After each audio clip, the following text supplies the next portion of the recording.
Since its US debut in 1987 on the NES, Konami's Castlevania series has gone on to become one of the most popular franchises in video game history, with releases on nearly every major platform including the Super NES, Genesis, and Game Boy.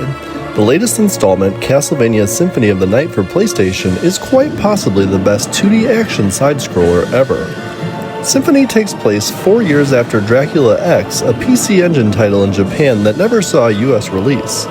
Unlike most previous Castlevania games, Symphony features a main character who isn't one of the whip-cracking Belmonts. Stranger still, it turns out that our hero, Adrian Fahrenheit, aka Alucard, is actually a son of Dracula. Your task is to explore Dracula's castle, rumored to only appear once a century, and find out why Richter Belmont, the hero of the first game and descendant of the original Castlevania hero Simon, has mysteriously vanished. Oh, and you also have to kill quite a few monsters along the way. Since the main character doesn't carry a whip, gameplay has obviously changed quite a bit from the past Castlevanias. Now you can use several different weapons and items, each of which is kept in an RPG-like inventory subscreen.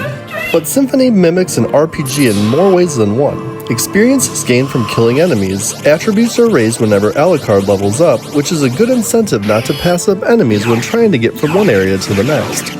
Special skills are learned by performing different control pad movements that subsequently save to a move list in the subscreen.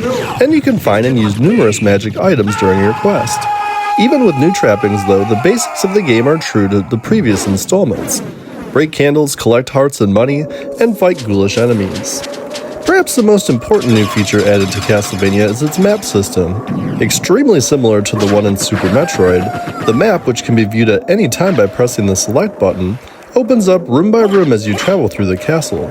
You can buy an extended map that shows you some of the areas that you have yet to visit, but as you might imagine, it's limited and doesn't show you any of the castle's hidden portions. Even if it did, it wouldn't much matter. Like any good adventure game, many areas can't be accessed until later in the journey. Needless to say, the graphics and musical score are great, which is what you would expect from Konami.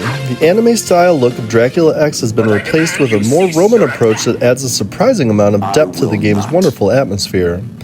Each area comes to life with vividly animated enemies, gorgeous backgrounds with multiple levels of parallax scrolling, and stellar special effects. The voice acting is also very good, and the storyline is awesome.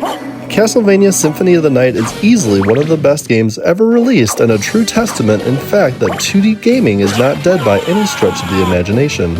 The game is very large and will keep you entertained for a long time. Castlevania Symphony of the Night drops in at number 1 on our countdown. Drop your memories in the comments, and thanks for watching.